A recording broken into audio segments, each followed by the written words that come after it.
est-il des enfants dans le secteur sans-abri? En fait, à l'Églantier, nous accueillons majoritairement des enfants ayant été exposés à la violence conjugale, mais également des enfants ayant vécu dans des milieux fort précarisés. Alors, les enfants qui ont été exposés à la violence conjugale, ils voient leurs conditions d'éducation et de développement compromises à plusieurs niveaux, au niveau de leur développement affectif, relationnel, au niveau de leur développement cognitif, corporel, de leur santé physique, mentale.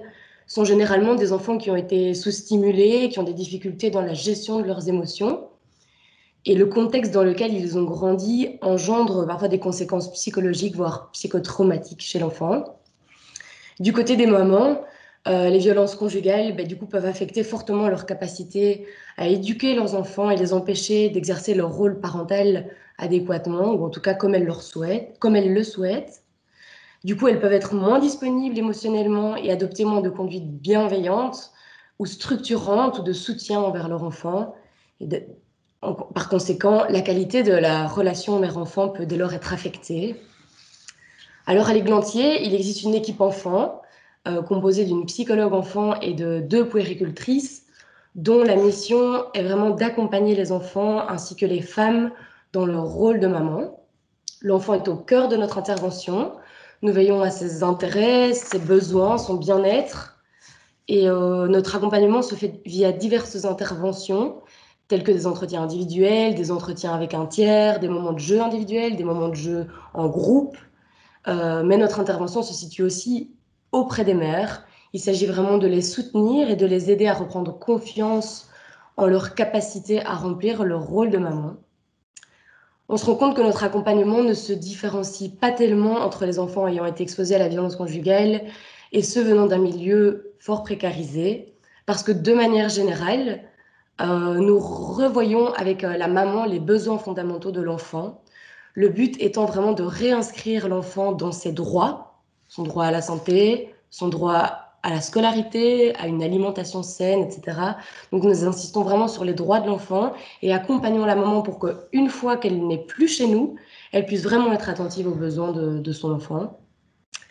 Alors le soutien apporté à la relation mère-enfant se veut respectueux des valeurs et des croyances de la DIAD. Et donc dans notre accompagnement, dans un premier temps, il s'agit vraiment de construire une relation de confiance avec l'enfant et la maman pour qu'ils puissent se sentir en sécurité. Et puis dans un second temps, notre accompagnement s'établira en fonction de l'unicité de la DIAD et se basera également sur les demandes formulées par la maman. Alors bien évidemment, nous travaillons en réseau, comme la plupart ici, je pense. Ce travail en réseau implique que nous travaillons avec des professionnels parfois du même secteur, avec le SAJ, le SPJ, l'équipe SOS Enfants, mais également avec des secteurs différents, comme l'école des enfants, au niveau médical, l'ONE. Et le fait de travailler en réseau nous permet de réaliser des échanges de pratiques pour mieux articuler nos interventions et que ces interventions soient vraiment les meilleures possibles pour l'enfant et sa maman. Le fait de travailler en réseau aussi nous permet de reconnaître où sont nos limites et de passer le relais une fois que ces limites sont atteintes. Alors, au quotidien, nous sommes confrontés à plusieurs difficultés. Je ne vais pas en faire une liste exhaustive, mais je vais vous présenter quand même celles qui me semblent les plus flagrantes. Une grosse difficulté dans le travail avec les mamans et les enfants, mais surtout ici les mamans, c'est de créer du lien avec les mamans, tout en travaillant en toute transparence avec elles, dans le sens où on les accompagne, mais parfois on doit les confronter à certaines difficultés. Donc on crée du lien avec elles, et puis elles doutent de la confiance qu'elles peuvent nous accorder parce qu'on doit faire justement passer le relais à des services comme le SAJ, le SPJ. Donc c'est créer un lien de confiance, et puis comme on travaille en toute transparence, parfois c'est compliqué de garder ce lien. Une autre difficulté, c'est que lorsqu'on accompagne des enfants qui ont été exposés à la violence conjugale, on peut se retrouver face à des enfants, alors je prends les extrêmes, mais qui parfois sont mutiques et parfois qui sont dans une extrême agitation. Et donc c'est vraiment compliqué parfois de créer du lien, et en tout cas un lien sécure avec ces enfants. Alors, une autre difficulté, c'est qu'une fois que ce lien est créé et qu'on a pu construire des repères pour l'enfant, qu'il peut se repérer dans la maison d'accueil, On sait qu'une fois qu'ils quitteront la maison d'accueil, ce sera de nouveau tout un travail d'une préparation à la rupture de nouveau. Donc l'enfant se trouve dans un milieu qui est sécure, il a des repères, et puis on va devoir de nouveau préparer une nouvelle rupture, une nouvelle perte de repères. C'est un travail qui est difficile à faire, et surtout c'est très anxiogène pour l'enfant, donc il faut vraiment l'accompagner. Une autre difficulté, c'est d'accompagner les enfants à retrouver leur place d'enfant. Donc ils vivent en communauté avec des personnes de tout âge dans la maison d'accueil. Et donc parfois, ils peuvent être exposés à des discours d'adultes et assister à des scènes de disputes entre adultes. Et ça peut vraiment menacer le cadre sécurisant dans lequel tout doucement ils sont en train de s'installer. Donc voilà, ça c'est quelques difficultés auxquelles on est confronté. Il y en a bien d'autres. Mais de manière générale, l'équipe enfant à l'Églantier, elle prend beaucoup de temps pour expliquer aux enfants l'endroit dans lequel ils se trouvent, parce qu'en fait, le secteur de l'hébergement est peu connu avant qu'on y mette les pieds. Et d'ailleurs, c'est une grande difficulté pour les enfants que l'on accueille, c'est de pouvoir exprimer à l'extérieur le fait qu'ils vivent en maison d'accueil.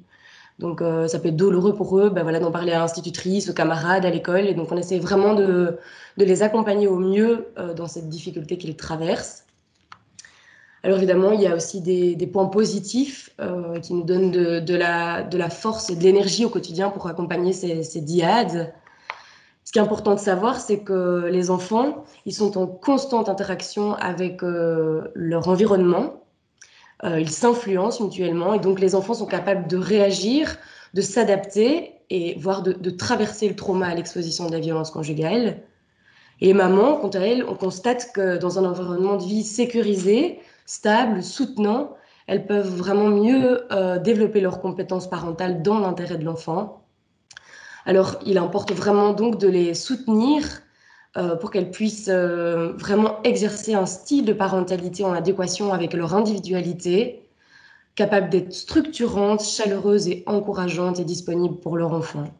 La connaissance de ces facultés de résilience et d'adaptabilité des enfants, mais aussi des mamans, et surtout l'évolution souvent positive de la dyade au cours de leur séjour chez nous, nous donne de l'énergie au quotidien pour guider au mieux nos interventions. Et tout à l'heure, je parlais d'une difficulté de la vie en communauté, mais ici, je vais en parler de manière positive, c'est que cette vie communautaire et la présence d'autres enfants dans la maison d'accueil issus aussi du sans-abrisme peut être une source de solidarité et de partage d'expériences entre eux. Alors voilà, pour conclure et répondre à la question de « et si notre service n'existait pas ?» je pense qu'on peut dire que certains enfants pourraient être plus longtemps exposés à de la violence conjugale. Parce qu'en fait, on observe que les mamans, une fois qu'elles découvrent l'existence d'une structure encadrante pour leurs enfants, elles peuvent se décider à partir, à quitter le domicile. De manière générale, elles ne quitteront pas le domicile tant qu'elles n'auront pas trouvé de solution pour leurs enfants. Alors, les services d'aide permettent vraiment un temps de pause et de reconstruction de la famille et de la relation mère-enfant grâce au cadre sécurisant et bienveillant qui y est proposé. Voilà, merci beaucoup.